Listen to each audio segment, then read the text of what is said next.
bet that wasn't the Talladega race you were expecting. Definitely a very different Talladega race. Let's talk about it real quick. I am still a little bit, well, actually, I was fine, and then my throat today started feeling weird, so I'm still a little bit iffy, so I'm not going to try to make this video too long, but we do have some things to talk about, and some things I want to talk about, because on Twitter, I was kind of surprised to see everyone so, I would say, upset with the style of racing, but we'll talk about it. So let's just get right into the race. SHR qualified top 4, and then Hendrick qualified right behind them 5th through 8th. But I think we all knew Hendrick wouldn't be the best in terms of the race. They haven't been in a few years. Usually it's Chase Elliott who is up towards the front, but that's the only guy that's usually up there for the Hendrick cars. They seem to qualify well, and then they just don't seem to race well. Penske, who qualified towards the back, seemed to always race well, so you expect those Penske cars to come up towards the front. So most of the predictions was, Penske versus SHR, with maybe Chase Elliott trying to get in there and in between and maybe try to do something. And that's basically how the race played out. It was Penske versus SHR, and surprisingly, Joe Gibbs was really poor. The Gibbs racing teams were really, really poor. Martin Truex Jr. and Kyle Busch, two of them specifically, their cars were just terrible. And this plays into the part of Talladega, it being also 85 degrees, 90 degrees, the track temp was really high. The asphalt, it was repaved, now over 12 years ago. It's starting to slowly kind of get slicker and slicker, and the cars with no ride height rule, and how much they were skewed as well to gain speed, they don't handle that well. And this all played into the part of the first part of the race that looked like an old school race. You had packs, and you had like a 6 or 7 car pack that separated themselves from the second pack. There was then the third pack that was running in the back, and it definitely looked like that. And by towards the end of stage 1, SHR pulled away by themselves, and this had to do with Brad Keselowski having an issue and having to come down pit road. That brought then Chase Elliott and Ryan Blaney, and also Joey Logano, into their own little pack of 3. So now you had 4 SHR cars all up towards the front: Ryan Blaney, Joey Logano, and Chase Elliott in 5th, 6th, and 7th, and then another group of cars behind them like 14 seconds back. So that was how the race played out, and it did remind me of the late 90s, early 2000s, and how that really played out. The races specifically most of the time at Daytona, not Talladega, but sometimes Talladega did have these races, but Daytona a lot would have those kind of really spread out races.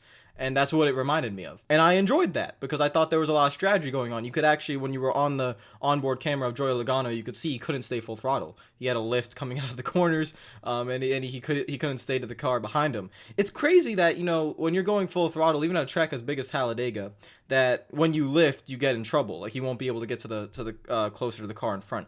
But yet, we're gonna run this package next year that allows you to go full throttle the first few laps, and you have to lift. So I can't wait to see that at every track.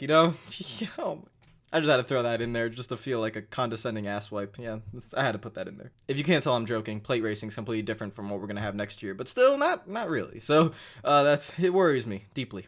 So at the end of stage 1, SHR is dominating, and a lot of people are complaining on Twitter about the style of racing, or I guess I couldn't tell if it was the SHR dominance or if it was the style of racing or if it was both. It seemed to be all over the board, but fans were not happy, apparently. So we go into the second stage, and it's kind of the same deal. I mean, SHR is just kicking ass. Like, they're on the restarts, they're making sure the front 4 cars all get in a line before they even head into turn 1 by managing that very well.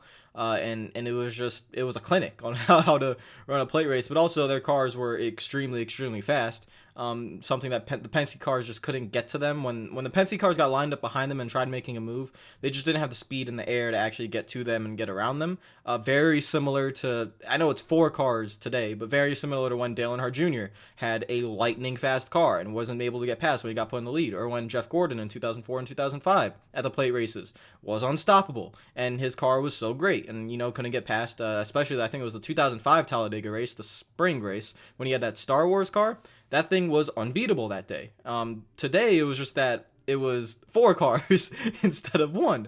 So it made it even harder to pass those 4 cars because they were working together. And that's what shaped most of the race. It wasn't really a package. The package is the same that they've been running all year. It's not really any different in any little way. It's the same that we had at Daytona, where we had a crash fest before we even got to halfway. Same as the spring race. And the end of the spring race basically was the continuation of what we saw today, where I remember Chase Elliott was trying to make a pass on the outside, and he couldn't go anywhere. They couldn't make a move. Everyone was on the bottom lane in the spring race, because it was just, that's how it was. So when the SHR cars came in and just dominated, it just took that and put it to a whole nother level. Some incidents that happened: Jimmie Johnson spins out in the tri-oval, very common of a Hendrick race car to do that in the tri-oval or in any part of the racetrack at the plate tracks. Something about those Hendrick cars, they just don't. They have this really random time of spinning out. I don't know what it is, but they have it. Jimmie was okay though. Surprisingly, the damage on the left front wasn't as bad as first thought. He was a lap down for pretty much the rest of the race until the end. But he wasn't out of the race, so good news for Jimmie fans who haven't had a lot to cheer about at all. I'm sorry, guys. Kyle Larson also went for a spin, blowing out a left rear tire, I think, went down in the back straightaway. Didn't really hit anything, but the right front fender kind of got torn up, but they were able to fix that, so again, not too damaging to Larson. As the second stage goes through, SHR is dominating again, not much to talk about. And then once they win the stage again, you go down pit road, and the stage 3 it gets split up a little bit. So because of the way the strategy worked, I think it was there was a late caution in stage 3 as well. I think it was for the Kyle Larson spin, I think, but I'm not exactly sure. A lot of cars pitted at that caution, and then SHR stayed out because they wanted to get the stage points for Bowyer and for Almirola specifically. But then they got separated at the start of the final stage because, you know, they were all over the place with all the strategy. We have new players at the front of the field. William Byron's up there. Brad Keselowski, who had that issue early in stage 1, is able to fight his way back. His car is probably the best besides the SHR cars. I mean, he was the only one that seemed like he could actually do something with it, but he needs help. It's 1-on-4. Logano's car was struggling a little bit, so it didn't seem like Logano and Blaney could help him a lot, and it just didn't seem like he could do much. But he was able to get up towards the front until SHR came back, and it was specifically Kurt Busch and Kevin Harvick who were able to link up. And once they get to that bottom lane and they were in that clean air, with the skew on Kurt Busch's car or whatever, I'm not gonna act like I know what's going on with those SHR cars. They just had a hell of a lot of speed, and that happens. And when they got to that clean pocket of air and they were hooked up on the bottom lane, I mean, you couldn't even side draft them that hard. I mean, you could side draft them to stay even, but then they would just pull in the corners. It was very reminiscent of the Dale Earnhardt Jr. years from 2001 to 2004, when you watch that 8 car, in the middle of the corner, he'd pull away by a length every lap. It was the craziest thing to see that 8 car do that. And the 41 and the 4 and the 14 and the 10 seemed like they were doing the same exact thing. In the middle of the corners, they were just pulling. They were pulling so much in the middle. And I'm guessing the skew has something to do with it, but I'm not sure. Whatever they had in the travel going through those corners was nuts. I mean, they were so fast. So the race in stage 3 goes along. A few more cautions in there as well. A few more guys like Elliott and Blaney trying to get to the outside of them. But at this point of the race, with 30, 40 to go, they're linked up on the bottom. SHR is linked up on the bottom. They're dominating. They have everyone in the line. They're controlling the race. You can't go to the outside unless literally everyone goes to the outside. And incompetence at its finest. No one wanted to do that. It was like a Hunger Games basically from 5th on back. You wanted to make the move. You wanted people to go with you, but then everyone would want to jump to the bottom as well to gain spots, to get in the same position as to being like 5th or 6th, to then make that same outside move. It's just a cycle. No one could really get on the same page, and that's understandable because they're not working together, obviously. SHR is sitting there dominating as the laps wind down, as the drivers behind them are getting more desperate to try to get something going between Keselowski, between Elliott, between Blaney, between Stenhouse, who's up there, but between all these guys who are trying to get something formed, but they don't want to work together to do it.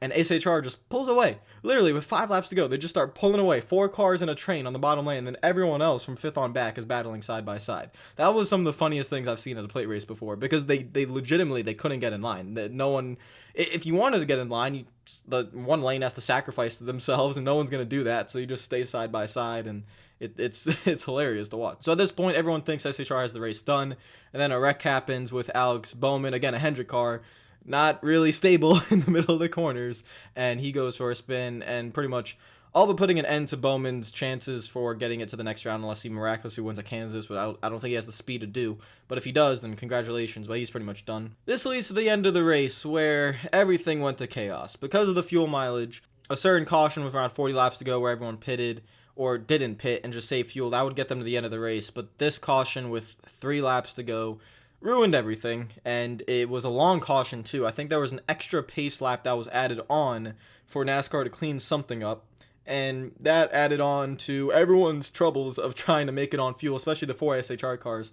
So when we're coming back to the green flag, Blaney runs out of fuel. Harvick runs out of fuel. Keselowski runs out of fuel, all before they even get to the green flag, and now everything's in chaos. So the SHR cars on this restart are still able to get together, even though one of them's out with Harvick. They're still able to get together. They're still able, Kurt Busch and Clint Bowyer, to be able to, Kurt Busch, Aric, Almirola, and then Clint Bowyer be able to run 1, 2, 3. And then down the front straightaway, heading into the white flag lap, there was a crash between, I think it was DiBenedetto and Larson, and then Larson was able to get through, but DiBenedetto goes head on to the wall, collects a couple other guys, Kyle Busch, Chase Elliott, and Truex, very important names there. As they go down the back straightaway, Kurt Busch is in the lead, but in 3 and 4 runs out of fuel. Aric Almirola is then able to get around him and then somehow make it to the start-finish line without running out of fuel. Kurt Busch loses the race because, one, NASCAR didn't want to call the caution for that wreck between Busch and DiBenedetto and everyone. I think it's the right call not to call the caution. However, in the truck race that they did yesterday, they did call the caution. So, again, inconsistency from NASCAR. You have to get this consistent. If you're going, I mean, I think it's the right move, obviously, not to throw the caution. Just let them race back to the line. But if you're going to do it for the race 24 hours earlier, you have to do it for the Cup race as well. There has to be consistency. We can't be having ups and downs. So I feel bad for Kurt Busch because he should be pretty slighted. If the caution comes out, he wins the race. If that extra pace lap doesn't happen, probably wins the race. So, pretty frustrating for him. However, I agree with the call, not to throw the caution. But, they threw the caution yesterday. So, it's just a mess. Aric Almirola on the other side finally wins the race. His first time since 2014. He's locked into the playoffs, which completely shakes up the playoff standings. So, looking at the playoff standings now, it is Joey Logano, Kurt Busch, it looks like Clint Bowyer. Well, no, not Clint Bowyer. Joey Logano and Kurt Busch look pretty solid. They look alright, right? But when you look at it again, Clint Bowyer, Martin Truex, Brad Keselowski, Ryan Blaney. So Truex is in 8th, Keselowski's in 9th, Blaney is in 10th, Larson's in 11th. And also the gap. The gap is very important to look at. So you see Keselowski is 18 points back at Truex. When you look at the gap between Truex and Logano, or actually, no, let's take Logano out of it for now. Truex and Busch. Let's look at Truex and Kurt Busch. That's only about 12 points, right? If, let's say, and this is very realistic, let's say Larson or Keselowski or Blaney win at Kansas, that gap is then eliminated between Kurt Busch or between Truex and Keselowski, and now the cut line's completely different, and a lot of things can happen. You should expect Truex to be running top 3 at Kansas, and now Kurt Busch and Clint Bowyer are in deep trouble. So that point gap on the right is very deceiving onto how Kansas is going to play out because the guys in red are very capable of winning at Kansas. So this is going to be very, very interesting what happens next week in the playoff standings. I'm pretty sure Truex will make it through unless he has a mechanical failure, which is possible. If he has a mechanical failure, tire failure, anything like that, then it can happen. But I'm pretty sure he will still get through.